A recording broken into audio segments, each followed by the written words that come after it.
The words weren't a plea, they were an accusation. My parents stood in the kitchen, voices raised, faces twisted with disappointment. "Family helps family," my father snapped. "She's your sister. She just needs a chance," my mother added.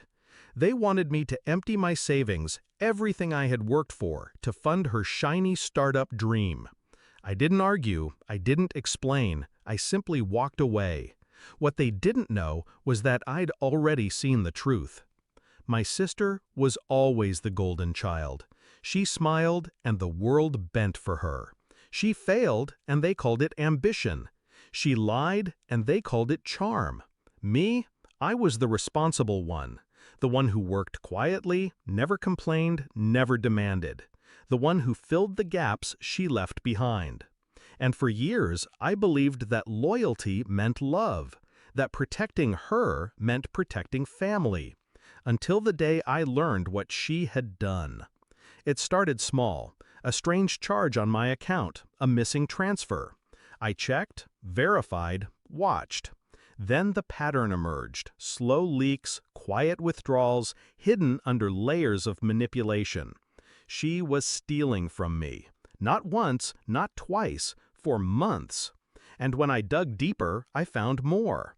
Her emails, her messages, mocking me, bragging to her friends about how easy it was to drain me without me noticing. I remember staring at the screen, reading those words over and over. My dumb brother, her personal ATM. That was the night I stopped being her shield. I didn't confront her. Confrontation is messy. It warns the enemy. No, I chose patience. I chose silence. I chose strategy. I closed every account she touched, built walls around my money, moved my savings into places she couldn't reach. But I left the surface untouched. I let her believe the vault was still open. Because the greatest satisfaction isn't just protection, it's timing. When she came with her pitch, it was almost theatrical. PowerPoint slides, fake investors, empty promises wrapped in buzzwords. And my parents, of course, believed every word. "She just needs funding to start," they said. "She's counting on you." I refused. Calm, direct. The first no they had ever heard from me. That was when they snapped. That was when they yelled, "How dare you refuse to help your sister?" And I walked away, because the game had already begun. Her startup account? Frozen. The partner she bragged about? Informed of her theft. The documents she forged? Forwarded to the authorities. One by one, every illusion she built unraveled. Her empire of lies collapsed before it even stood. This morning, my phone rang. My mother's voice shook.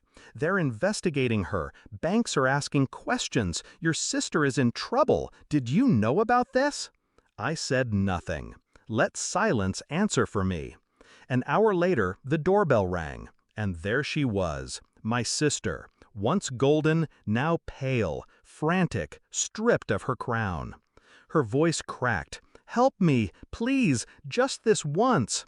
I looked at her, at the trembling hands that had stolen from me, at the eyes that once looked at me like a brother, but had seen me only as prey, and I felt nothing.